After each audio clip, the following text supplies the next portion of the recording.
You know, I often ask patients when they're in the office and they're going through really hard times, and I say, you know, what do you think the number one cause of death is? And they'll say, oh, you know, diabetes or cancer or heart disease. Heart disease, you know, is that? And I said, well, the number one most fatal cause of death is actually birth. So everybody, let's take a big deep breath with a sigh at the end. None of us are getting out of alive. We're all, as Jeff, my friend here in the audience says, that, you know, we're all on the Titanic, so let's have another drink. So we can lighten up about the life and death kind of subject matter. But I wanted to share a story about my mother and my experience with her going through her process of dying, which was a really beautiful experience for me, helped me grow so much. And I was sitting there on Father's Day with my mother and my father at the theater. I took them to a theater to go see Up. If anybody's seen this film, Pixar film, it was really an amazing film because, you know, it's a tearjerker, and I wanted to actually get my father kind of in the Father Day spirit because he's always a little dense, you know, and so we're laughing about it afterwards, we're holding hands, and, you know, I put my hand on my mother's, you know, on her right leg, and I say, Mom, what's this bump here on your leg? And she's like, oh, God, now what? You know, my mother was a survivor of cancer, breast cancer, twice around, and the second time was double mastectomy. So anytime you get another lump or bump with a history of cancer, it's just like, oh my goodness, you know, what's going to happen? You know, and it turned out that I ended up being her doctor through the process. And, you know, as you know, having a mother, that's difficult enough, but to also be the person, I mean, it's basically Medicare and Medicare. And so I was saying, okay, well, I'm going to step up and be there for my mother in this situation. And hard enough to be somebody's doctor through a process like that, let alone your dying mother. And so that was a difficult thing for me. But she was the longest survivor of this type of cancer, which is a leiomyosarcoma, which is a star pattern. So it looks much like a star, the way it'll actually go through your body. It goes very rapidly, and, you know, prognosis is about 6 months to a year after diagnosis. And the Medicare doctors would kind of murmur, you know, well, there's the option of, you know, amputation, you know. But that option isn't really a great option, because ultimately, with amputation, if you know anything about cancer cells, it typically will spread. And with that particular type, very quickly. So that wasn't much of an option, and it was pretty much untreatable with chemotherapy or radiation. So we're like, okay. And she said, you know, I'm deciding here and today not to amputate my leg, and I'm going to live out the rest of my days as powerfully and as beautifully as I possibly can. Will you help me? And I said, sure. And knowing what I know, life is a river, and, you know, we need to take the things that are in the river out of the river and get the interference out, and add things that the person may need, like to build a bridge or something in this analogy, to help the person begin that healing process if it's possible. With the diagnosis of a leiomyosarcoma, it's pretty much fatal though. So it's a really kind of a tough diagnosis, and it spreads rapidly. So I got to be her doctor through this process, which was a difficult process. And I got a phone call one day, and I was on vacation, taking a break, as any patients in here know I like to do. And I don't work a lot lately. And so I get this phone call, you know, Mom's not doing well. You know, you need to come home. I don't think it's going to go well. So I'm sitting there on the park bench, and I'm, you know, it's just gently drizzling, and I have the rain kind of falling on me, and I put my hands up, and I can just sense her. I imagine sitting there, and I start meditating and just kind of breathing and feeling it as the wind is whipping at my neck. And after I get through this powerful meditation and tears are streaming down my eyes, I open my eyes and I see all these children playing on the swing set, and kids laughing, and birds singing, and, you know, older people walking by with canes, you know, and people in wheelchairs. And then there's babies even, you know, these beautiful little babies, some of them brand new newborns, you know, maybe in for a day or two on this planet. I said, this is like an airport for souls. I mean, we're ultimately flying in and leaving every day. And it's just this really beautiful revelation that I had there. And my dad was always really struck with how powerful she was. You know, she was a mother of 4 boys, 4 redheaded boys. And I remember one point she, in the kitchen, said, you guys shut up, stop fighting. And she threw a steak knife, and it went through, it stuck in the door. And she had to be tough, man, you know. A bunch of little bravehearts running around, you know, it was a Scottish family and this kind of thing. So, and my dad said, you know, it's where your mother is at, this is in the later stages of this diagnosis. He says, you know, it's essentially like she's about to jump out of an airplane. And when you jump out of an airplane, you've got your parachute on, you're ready to go. But it's like your mother is just standing at the edge of the airplane with no chute. and she's going to jump off. She might as well just jump backwards. Because ultimately, all of us will actually face that day, which is really kind of a beautiful thing. If you really stop and think about it, we always kind of want to run from the concept of death. But it was really powerful to see how brave my mother was in those moments. And, you know, a couple weeks before she passed away, she was really weak. And so she was in her wheelchair, and she said, "Can you take me to my bed? I'm really tired, and I want to lay down and take a nap." And I said, "Sure, Mom." So I roll her with the wheelchair, and she looked like she had aged 30 years in basically 2 weeks after a diagnosis that it had spread. I was actually the one that said, let's run a scan because your hospice doctors are saying, "Oh, that's just a normal cough," because she's constantly coughing.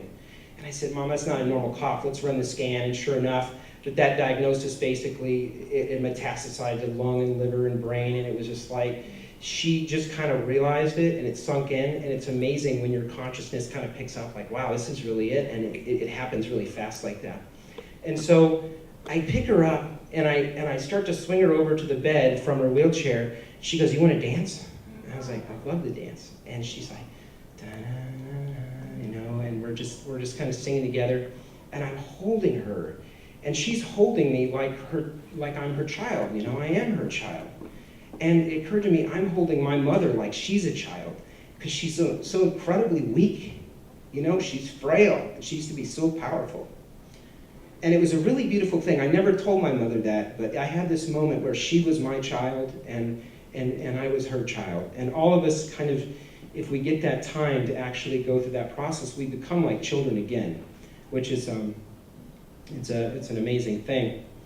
And when hospice arrives, you know, it's late stage if hospice shows up, and when hospice arrives, you know, I'm there with her at her bedside as much as I could get down there, and I had my hand on her leg, and I realized, man, this tumor, when I first found it in her leg, it was just a tiny little seed, and now this thing is almost 50 pounds. This thing's huge. And she had told me, you know, "I want to thank you for all the years." She was a Mary Kay lady, and I had learned how to drive in one of her pink cars that she had won, which is awesome at 16. Being a redhead and awkward about yourself and the world. And I've got pink fuzzy dice, you know, and Mary Kay on the back sparkling in this glittering sun. It was awesome. So I'm sitting there with her, and I'm holding her leg, and I'm just like, wow, this is so amazing. And I remember that I had taken a course, one of the training courses I had, it was an energetic technique. And basically, it was a lady named Joan that had taught me this, and she's out of Canada. And I asked my mother, I said, "Mom, if it comes to the end and you're really struggling and it seems like maybe you're in pain, are you willing to maybe work on the phone with Joan, because she's helped hundreds of people cross over easily?" And I don't know what that looks like. I have no concept for that. You know, I've never done anything like this, especially with my dying mother. So that was the agreement, and if she started to struggle and have pain, that we would be there for her in that moment. So here comes this day, and she's struggling, and the hospice nurse is saying, "I think she's really in pain, so let's give her some more morphine," that sort of thing. And I called Joan to have her help me and help my mother in pain. And Joan doesn't answer. And I'm like, oh my God, what am I going to do here, you know? There's something we got to do, because I can see that she's really struggling. So I had also learned the technique, and it's kind of like that moment when a mother finds their child laying under a car. The mother's going to find any way she can possibly find to lift the car off her child, and here I am with my mother. I'm like, I'm the child. I shouldn't be doing this. And so I sit there and I meditate and I get quiet, and I just put my hand over her. And this sort of technique's a little more farther out there for some people, but it's working with cutting cords and energetic connections, and you can do that relationships in your life, or you do it with all those types of things. But here it is, I'm doing it with her around the concept of letting go. And so I'm sitting there and I'm crying. I'm doing this exercise with her. And then I sit back down next to her and I'm brushing her hair. And it was one of the most magical things to be there with your mother in a situation like that, just like a child. I'm brushing her hair and I can smell, that smell of your, everybody's mother obviously is different. But you recognize it, that sound, that smell that they have. And it was one of the most magical things. And I could just, the dew on her forehead and just her presence. And it was a really magical thing. And I kissed her on her forehead and I whispered in her ear. I said, Mom, we're going to take care of Dad. Dad's going to be okay. I know he's been your very dearest friend for over 40 some odd years. And we're going to take care of the family. And we're going to take care of the dogs. Like, everything's okay. Well done, good and faithful servant. And after saying that, I left. And I went home, and before I even got home, I got the phone call, Mom's passed away. And I'm like, oh my God, like, what are the odds that maybe this kind of work actually helped her? And really her final lesson in this whole thing for me was to trust. Trust your heart, trust your knowing that in those moments, you don't really have an option to say, oh, this is weird or this is hokey. Like, really trust your guidance, because that's all we really have. And it sometimes takes a death to actually get to that point where, like, oh, wow, we actually really should trust ourselves. So of all the lessons in my life with my mom, that was one of the most magical ones. And no words need to be said, It was just a knowing. It's like, I know this was something that, I had an effect on. And I'd like to say, you are not your apples. An apple tree is not concerned with whether you come along and you pick the fruit. Matter of fact, the more you pick, the more the flow is, and you'll get more fruit, oftentimes, depending on the tree. And so you are only what you give away. If you're trying to struggle and hold on to things in your life, hold on to a relationship, hold on to goods, hold on to things in your life that you're afraid to let go of, you don't own it. The only things you really own are your mission and your love and your passion and what you're really here to share with people on this planet. So remember, don't hold it all in. Be willing to give away. And the number one thing is the love. And my mother, before she passed away, she made us all a gift. And on Christmas Day, we got to see the gift. We opened up the bag and pulled all the paper out, and everything's laying everywhere. And the 4 boys are there. And we all pull out these quilts. And there's these beautiful quilts. And my mom used to like to think that she was a novice quilt maker. But she's really not. She's got these amazing quilts. And I brought one here today that she made for me. And on it, it actually said, to my favorite son, with all my love, Mom. And I was like, yeah, favorite son out of 4. And the funny thing is that she had written that on every one of the blankets.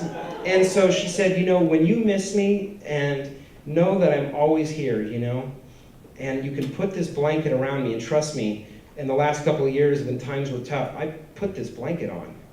One of the most powerful things, and she says, just know that I'm here. So I wrap up in this thing, and it's the most comforting thing. And what is really amazing is, like, in those times where I was really struggling, I would actually say, Mom, Mom, Mom, you know how you do when you're a kid?